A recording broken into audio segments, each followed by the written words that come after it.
डूबा हुआ हूँ जहर में, पर पी नहीं रहा। अब मैं जिंदगी को सह रहा हूँ, जी नहीं रहा, जी नहीं रहा।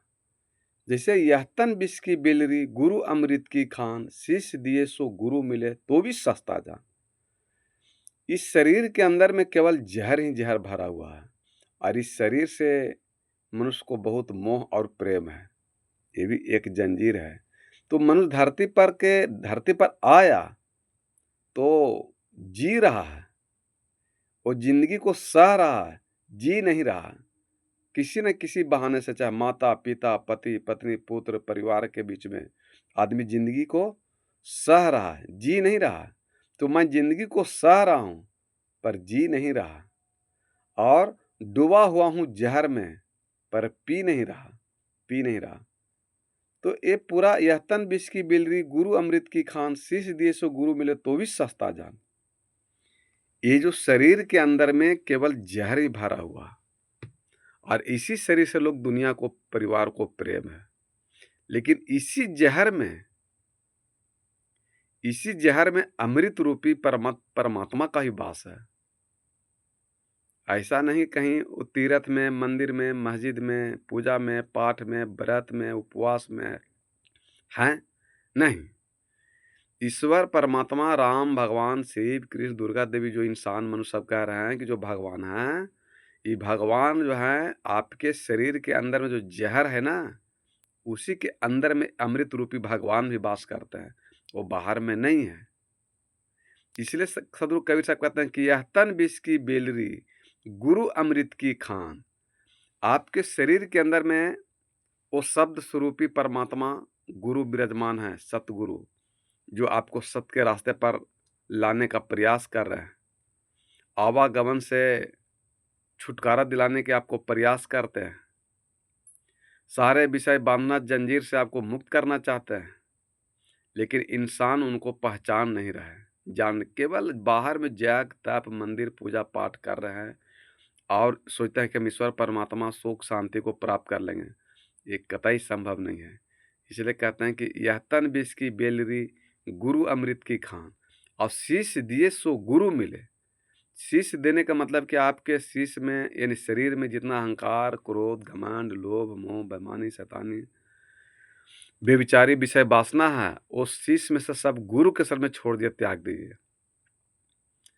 तो आपका जीवन धन कर सकते हैं सदगुरु। तो यह तन विष की बेलरी, गुरु अमृत की खान, शीश दिए सो गुरु मिले तो भी सस्ता जान, तो भी सस्ता जान लीजिए। शीश देने का मतलब एगो तो शीश के अंदर जो विषय वासना है वो दान दे दीजिए। अब अगर कोई अपना सिर काट के भी गुरु के सर में रख दे तो भी सस्ता है। लेकिन आज मनुष्य धरती पर जीवन केवल जी रहा है। पूरा इस संसार में जहरे है। कहते हैं ना कि डूबा हुआ हूँ जहर में पर पी नहीं रहा, और जिंदगी को मैं सह रहा हूँ, जी नहीं रहा, जी नहीं रहा।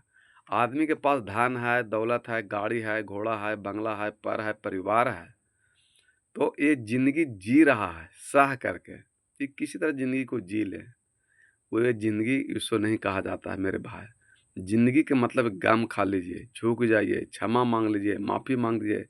आपके वाणी में प्रेम हो, करुणा हो, दया हो, सहनशीलता हो, आचरण, व्यवहार, चरित्र अगर अच्छा हो जाए तो यही आपका शरीर अमृत के समान हो जाए, सुख के सागर हो जाए, आनंद के सागर हो जाए, करुणा के सागर हो जाए, तो आप ज़िंदगी जी सकते हैं। ये शरीर के द्वारा है, दूसरा कोई रास्ता नहीं है। तो ये अगर सब प्रत्येक घर परिवार में अगर प्राणी को सोच लेते हैं कि आखिर अहंकार किसके लिए कर रहे हैं, घमंड किसके पर देख रहे हैं, मने या निंदा शिकायत किसको कर रहे हैं, उरूबी या गलत बात किसको कह रहे हैं, तो ये विचार करके अगर आप आदमी संयम नियम से आ जाए, सही रास्ता पर आए, तो जीवन सुख शांति मिल सकता है बिना पूजा पाठ के। लेकिन कर ही विचार जे सब दुख जाई, केर हरि परी झूठी सगाई। आप विचार नहीं कर रहे हैं कि कैसे सुख शांति मोक्ष मुक्ति मिलेगा। इसलिए मनुष्य के पास आज सारा चीज़ सुविधा होने के बाद भी लाचार है, सुख शांति नहीं है। इसलिए बेटा बेटी, धन दौलत, घर द्वार, गाड़ी घोड़ा, मर मकान आपको सुविधा देगा, सुख शांति नहीं देगा। सुख शांति तो तब देगा जो इस शरीर के अंदर में जितना जहर है, वो जहर को निकाल करके बिक दीजिए, हटा दीजिए, तब आपको ईश्वर परमात्मा भगवान रूपी अमृत रूपी आपको प्राप्त होगा घड़ा। इसी में इस समुद्र मंथन का मतलब क्या है? समुद्र जो मंथन हुआ हमारे शास्त्र में, वेद में, माने वेद में लिखा हुआ है, तो शास्त्र मंथन हुआ, समुद्र मंथन हुआ। इसका मतलब क्या हुआ कि समुद्र को कोई मट्ठा मार रहे थे? ये ऋषि मुनि ने समुद्र मंथन कह करके हम आप मनुष्य को समझाए हैं कि एक मन एक समुद्र है। ये जो मन है ना अंदर में, वो समुद्र के समान है, और यही समुद्र में आदमी डूबा हुआ है। लेकिन इस समुद्र के आप ज्ञान ध्यान विचार के द्वारा मंथन कीजिए, तो जब मंथन कीजिएगा तो शरीर के अंदर से ये जो सागर है ना ज्ञान के, बुद्धि के, मन के, इसमें सबसे पहले निकलेगा जहर। जो आपके अंदर में अहंकार है, क्रोध है, घमंड, जो रामन, कुंभकर्ण, कंस बैठे हुए हैं, वो पहले जहर निकलेगा, जिसको जहर पिए शंकर भगवान जी कहते हैं कि जब समुद्र मंथन हुआ तो सबसे पहले जहर निकला। तो जहर को क्या पिया? तो वो शंकर भगवान स्वयं शंभु पी गए। तो आपके भीतर में एगो सतगुरु बैठल है, जिनको स्वयं शंभु कहिए, शंकर कहिए, राम कहिए, कृष्ण कहिए, दुर्गा देवी कहिए, चाहे जो कहिए, वो बैठे हुए हैं। वो आपके सारे जहर को वो पी जाएंगे, शंकर भगवान, शिव भगवान। तो जब जहर वो पी जाएंगे, यानी आपका शरीर में से सारा अहंकार, क्रोध, घमंड, जुआ, दारू, ताड़ी, मांस, मछली, अहंकार, क्रोध, घमंड, निंदा, शिकायत, जितना तरह का व्यभिचारी सब वो निकल जाएगा। तो जहर के हैं आपके भीतर में जो सदगुरु बैठल वो पी जाएंगे। तो सबसे पहले समुद्र मंथन हुआ तो जहर निकला। उसके बाद हो गया कि आप उसके बाद जो कार्य कीजिएगा तो वो अमृत के रूपी कामधेनु गाय हो गया, सुख, शांति, आनंद, और लास्ट में आता है 14वां जो हंस होते हैं, जिसको मोक्ष, मुक्ति, आवागमन कहते हैं। तो 14 रतन निकला समुद्र मंथन से, यानी मन मंथन से। तो पहले मनुष्य अगर मन को मंथन करता है, चिंतन करता है, ध्यान करता है, तो मन में से सबसे पहले विकार निकलता है, गंदगी निकलता है। वही तो जहर है जो मनुष्य को जिंदगी जीने में बाधा पहुंचा रहा है, कष्ट दे रहा है, पीड़ा दे रहा है। पति पत्नी, पिता पुत्र, सास बहू में पट नहीं रहा है, लड़ाई लगेल है, वही न जहर। तो वो जहर को पहले निकालिए। तो जैसी जहर वो निकल जाएगा तो फिर आपको सुख, शांति, आनंद, प्रेम, करुणा, पूरे परिवार में शांति मिलेगा। तो इसी शांति से आप परम तत्व परमात्मा को प्राप्त कर सकते हैं, क्योंकि परमात्मा और परम शांति एक ही चीज है। तो परमात्मा जड़ है और ये परम शांति उसका चेतन है, गुण है।